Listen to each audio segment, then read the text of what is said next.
Welcome everyone in my YouTube channel national गुरु। दोस्तों मेरे channel में आप सभी का बहुत बहुत स्वागत है। फिर से मैं आ चुका हूं नया लेक्चर में। तो आज की इस लेक्चर पे क्लास 10 एक्सरसाइज 4.3 क्वेश्चन नंबर 5 को सॉल्व करने वाले हैं।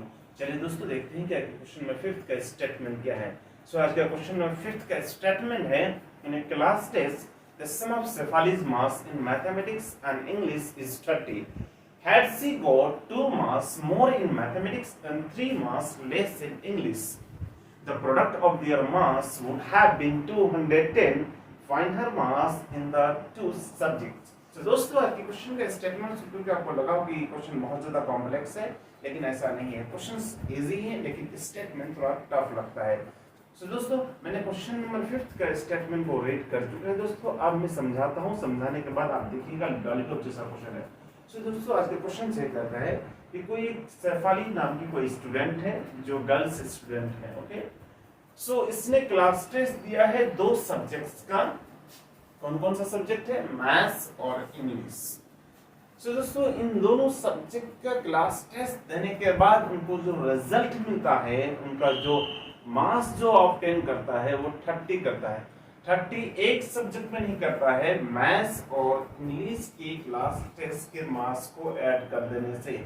मतलब दोनों सब्जेक्ट का क्लास टेस्ट देने के बाद उनको टोटल जो मार्क्स मिलता है वो कितना मिलता है? 30 मिलता है। सो दोस्तों हमें क्या फाइंड करना है? हमें वही फाइंड करना है कि आपको ये बताना है अगर इंग्लिश और मैथ्स का क्लास टेस्ट देने से शेफाली को जो मार्क्स आता है वो 30 आता है, तो बताओ कि इंडिविजुअली शेफाली को मैथ्स में कितना मार्क्स मिला और इंग्लिश में कितना मार्क्स मिला, यही फाइंड करना है। दोस्तों क्वेश्चंस बहुत ही सिंपल है। तो फर्स्ट ऑफ ऑल मैं लिख सकता हूं लेट शेफालीज मार्क्स, लेट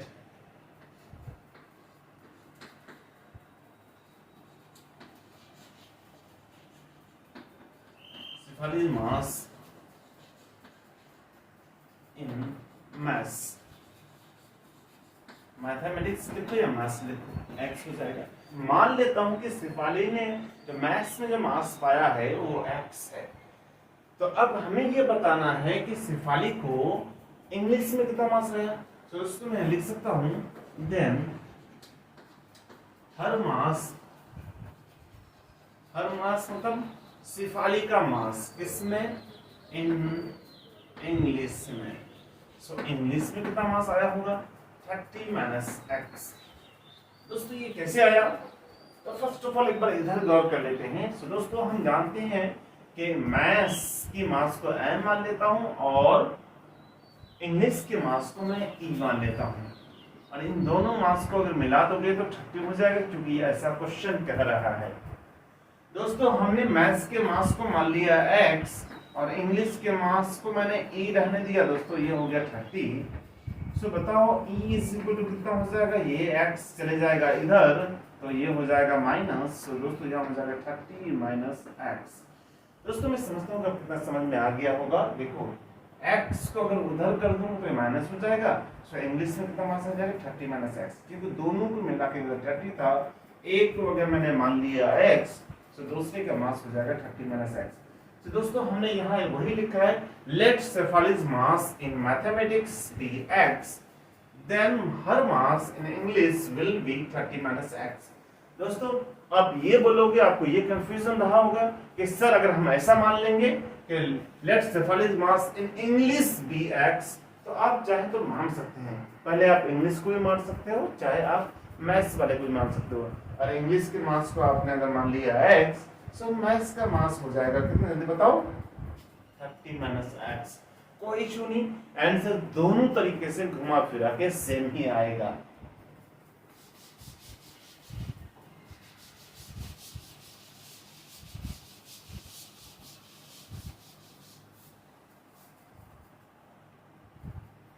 तो दोस्तों अब मैं लिख सकता हूं अकॉर्डिंग टू क्वेश्चंस। क्वेश्चंस क्या कह रहा है? क्वेश्चंस को समझने की जरूरत है। दोस्तों क्वेश्चन ये कह रहा है कि had she got 2 marks more in mathematics, मतलब मैथ्स में जितना मार्क्स है दोस्तों उसमें अगर वो 2 मार्क्स ज्यादा पाती है। सो मैथ्स में भी कितना मार्क्स है बताओ तो? x है, तो अब कितना हो जाएगा? 2 marks more in mathematics, मतलब मैं लिख सकता हूं x plus 2। ओके। उसके बाद क्या कह रहा है, 3 मार्क्स लेस इन इंग्लिश, मतलब इंग्लिश में जितना उसने मार्क्स पाया है उसमें अगर 3 मार्क्स लेस हो जाए, 3 मार्क्स लेस कर देना है, 3 मार्क्स लेस कर देना है। तो 30 माइनस एक्स क्या है, इंग्लिश का मार्क्स है, इसमें 3 मार्क्स लेस कर दीजिए। उसके बाद दोस्तों क्या कर रहा है, had she got 2 marks more in mathematics, maths में जितना मार्क्स था उसमें 2 मैंने ज्यादा कर दिया, and 3 marks less in English, मतलब इंग्लिश में जितना मार्क्स था उसमें मैंने 3 मार्क्स लेस कर दिया। दोस्तों उसके बाद क्वेश्चन कह रहा है the product of their marks would have been 210, मतलब उसके बाद मतलब 2 मार्क्स मैथ्स में ज्यादा कर देने से और इंग्लिश में 3 मार्क्स लेस कर देने से इन दोनों मार्क्स का प्रोडक्ट हो जाता है 210। दोस्तों यही है रामबाण, जो यही इसी लाइन को आपको समझने की जरूरत है और यही लाइन आपको अपने टारगेट तक पहुंचा देगी, आपके सॉल्यूशन तक, आपके आंसर तक पहुंचा देगी। दोस्तों इसी लाइन को समझने की जरूरत है। फर्स्ट ऑफ ऑल दोस्तों मैंने क्या लिखा कि मैंने सिर्फ इंग्लिश के मार्क्स को x माना, उसके बाद इंग्लिश का मार्क्स हो गया 30 माइनस x, ऑलरेडी मैंने इधर दिखाया था। उसके बाद अकॉर्डिंग टू क्वेश्चन ये कह रहा है had she got 2 marks more in mathematics, maths में अगर 2 मार्क्स ज्यादा है तो मैथ्स में भी मार्क्स है x, 2 ज्यादा मतलब x प्लस 2 कर दिया, और इंग्लिश का जो मार्क्स है वो कितना है 30 माइनस x। दोस्तों तो वहां कह रहा है and 3 marks less in English, मतलब इंग्लिश का मार्क्स कितना था, इतना था, 3 लेस मतलब माइनस कर देना है। The product of their marks, अब इनके बाद इन दोनों का प्रोडक्ट मतलब इनका और इनका प्रोडक्ट मतलब मल्टीप्लाई कर दोगे तो ये कितना हो जाता है, वुड हैव बीन 210, ये 210 हो जाता है। Find her marks in the 2 subject, अब हमें क्या करना है, इंग्लिश मैथ्स और इंग्लिश के मार्क्स को फाइंड करना है। दोस्तों बहुत इजी है, अब इसी को सॉल्व करूंगा, हमें यहाँ से क्वाड्रेटिक इक्वेशंस मिलेगा और उस क्वाड्रेटिक इक्वेशन को हमें सॉल्व करना है, x का वैल्यू आ जाएगा और वहां से हम easily marks in mathematics and marks in English निकाल लेंगे।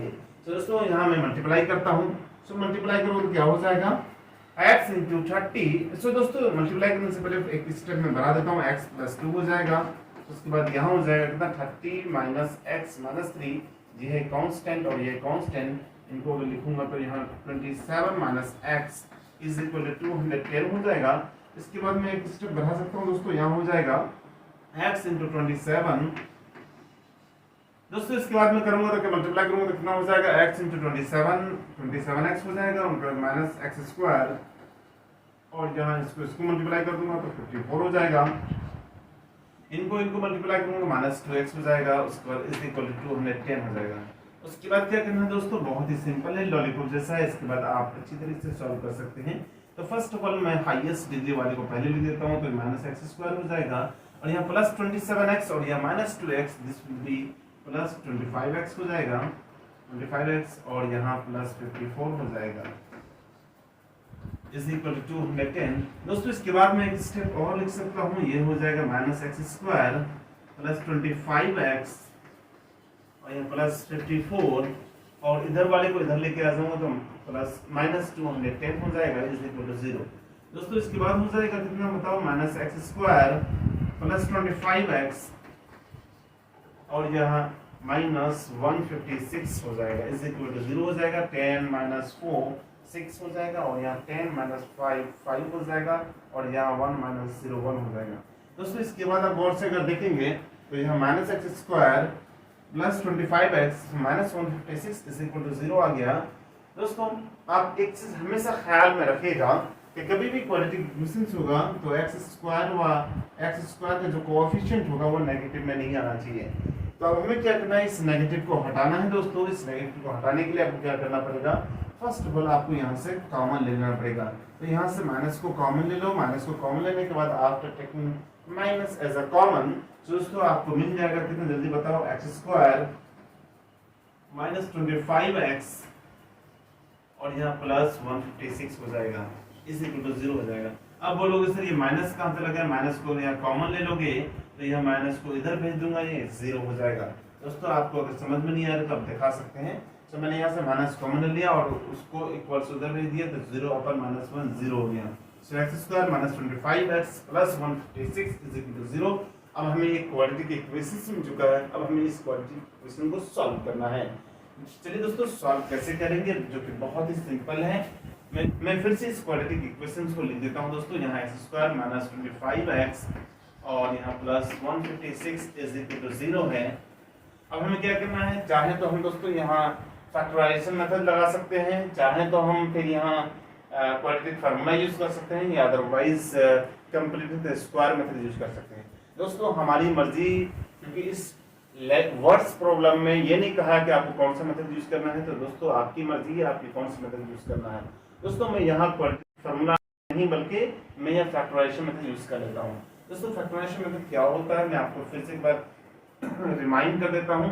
दोस्तों यहाँ की कोएफिशिएंट और इस कांस्टेंट को मल्टीप्लाई करना पड़ता है, तो 1 × 56 156 करेंगे तो 156 आएगा।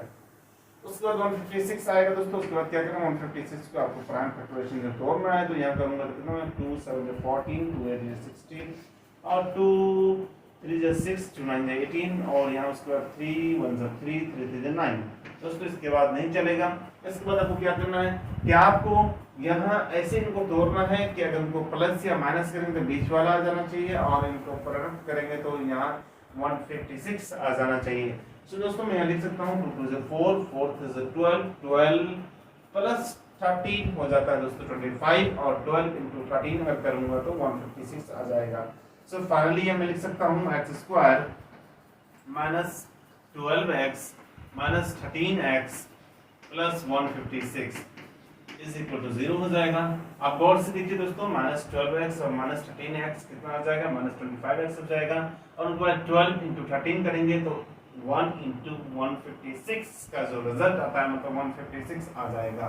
दोस्तों इसके बाद क्या करना है, हमें यहाँ से इन दोनों टर्म से और इन दोनों टर्म से हमको कॉमन लेना है। तो यहाँ से x कॉमन आ जाएगा, तो यहाँ बच जाएगा x माइनस 12, और यहाँ से माइनस 13 को कॉमन ले लीजिए। माइनस 13 को कॉमन लेने के बाद दोस्तों यहाँ हो जाएगा x माइनस 12। अब गौर से देखिए दोस्तों, आपका पूरा का पूरा समझ में आ जाएगा। उसके बाद क्या करना पड़ेगा, जो कि बहुत ही सिंपल है, यहाँ से x माइनस 12 है और x माइनस 12 को कॉमन ले लीजिए, तो x माइनस 12 कॉमन आ जाएगा, और यहाँ बच जाएगा x minus 13 is equal to 0 हो जाएगा। उसके बाद हमें क्या करना है जल्दी बताओ। इसके बाद मैं क्या करूंगा, x minus 12 is equal to 0 कर दूंगा। उनके बाद यहाँ आइदर लिख करके दोस्तों x minus 13 is equal to 0 कर दूंगा। सो फाइनली दोस्तों हमारे पास आ जाएगा x इज इक्वल टू 12 और x इज इक्वल टू 13 आ जाएगा। दोस्तों उसके बाद हमें स्टेटमेंट लिखना होगा। मैं यहाँ पहले लिख देता हूँ x इज इक्वल टू 12 और 13, दो आंसर आ चुका दोस्तों। तो दोस्तों यहाँ मैं देख पा रहा हूँ कि x इज इक्वल टू 12 और x इज इक्वल टू 13 है, मतलब x का दो वैल्यू आ जा रहा है। तो दोस्तों यहाँ मैं केस 1 और केस 2 देख करके लिखूंगा।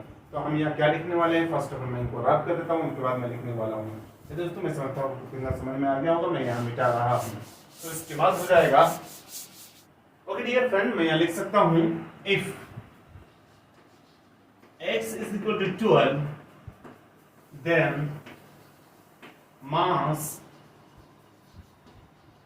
in mass is equal to हो जाएगा 12 and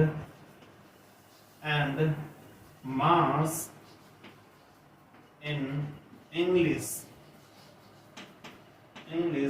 b कितना हो जाएगा 30 माइनस 12 इज इक्वल टू हो जाएगा 30 माइनस 12 18। दोस्तों इसके बाद केस 2 में हो जाएगा, इसको मैं मान लेता हूँ केस 1 और केस 2 में हो जाएगा, दोनों आंसर होगा दोस्तों। केस 2 में हो जाएगा इफ, क्योंकि देखो x का दो वैल्यू आया है, x का वैल्यू 12 है और x का वैल्यू 13 भी है। सो दोस्तों मैं लिख सकता हूँ if x is equal to 13 then mass in mass is equal to 13 हो जाएगा, और and mass in English b 30 minus 13 यहाँ हो जाएगा 17। सो दोस्तों ये हमारा पूरा का पूरा आंसर हो जाएगा। मतलब अगर उनको x इज इक्वल टू 12, क्योंकि मैंने जो मैथ्स का जो मास माना था दोस्तों, मैथ्स का जो मास है उसको मैंने माना था x। So x is equal to, अगर मैथ्स का मास है तो क्या हो जाएगा, इंग्लिश का मास हो जाएगा 30 माइनस 12 मतलब 18 हो जाएगा। और केस 2 में लिखा क्योंकि दोनों पॉजिटिव है। सो अगर मैथ्स का मास अगर 13 है देन मास इन मैथमेटिक्स भी 13 and the mass in English भी 30 minus 13 this will be 17। दोस्तों मैं समझता हूँ कि आपको इतना समझ में आ गया हो। फिर भी अगर कुछ भी डाउट है तो प्लीज कमेंट से मैं आपको मैसेज कर रिप्लाई जरूर दूंगा। दोस्तों आज के लिए इतना ही, फिर मिलता हूँ नेक्स्ट नए वीडियो में। Tata bye bye.